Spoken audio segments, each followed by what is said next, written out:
5ই আগস্টের পরে এখন ইসলামের পক্ষে যে ক্ষেত্র তৈরি হয়েছে, এই ক্ষেত্রে যদি আমরা মাঠে ময়দানে সোচ্চার না থাকি, তাইলে এই দেশের ভিতরে মাঠের ভিতরে আগাছা জন্মাবে এবং ফ্যাসিস্টরা আমাদের বাংলাদেশকে কলুষিত করবে।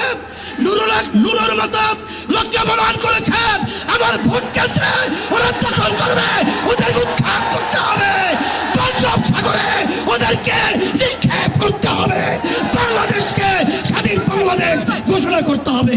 সংস্কার, বিচার ও পিআর পদ্ধতিতে জাতীয় নির্বাচন আয়োজনের দাবিতে এবং দেশ ও ইসলাম বিরোধী সকল ষড়যন্ত্র ও চক্রান্তের প্রতিবাদে আয়োজিত ইসলামী আন্দোলন বাংলাদেশে আজকের এই মহাসমাবেশে উপস্থিত বিভিন্ন রাজনৈতিক দলের নেতৃবৃন্দ, ওলামায়ে-কেরাম, সাংবাদিক বন্ধুগণ, শিক্ষাবিদ, বুদ্ধিজীবী ও প্রিয় দেশবাসী, সবাইকে আন্তরিক শুভেচ্ছা ও কৃতজ্ঞতা জানাচ্ছি।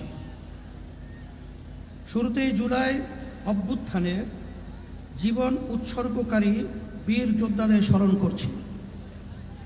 তাদের শোকাহত পরিবার পরিজনের প্রতি সমবেদনা জ্ঞাপন করছি। আহত ও ক্ষতিগ্রস্ত সকলের প্রতি সম্মান ও কৃতজ্ঞতা জানাচ্ছি। 1957 সাল থেকে শুরু করে 1947 ও 1971-এর সকল যোদ্ধাদের প্রতি শ্রদ্ধা ও সম্মান প্রদর্শন করছি। ভাইরা আমার, দুর্নীতি, দুঃশাসন মুক্ত, সমৃদ্ধ ও উন্নত রাষ্ট্র নির্মাণের জন্যে এ দেশের মানুষ শত শত বছর ধরে আত্মত্যাগ করে যাচ্ছে।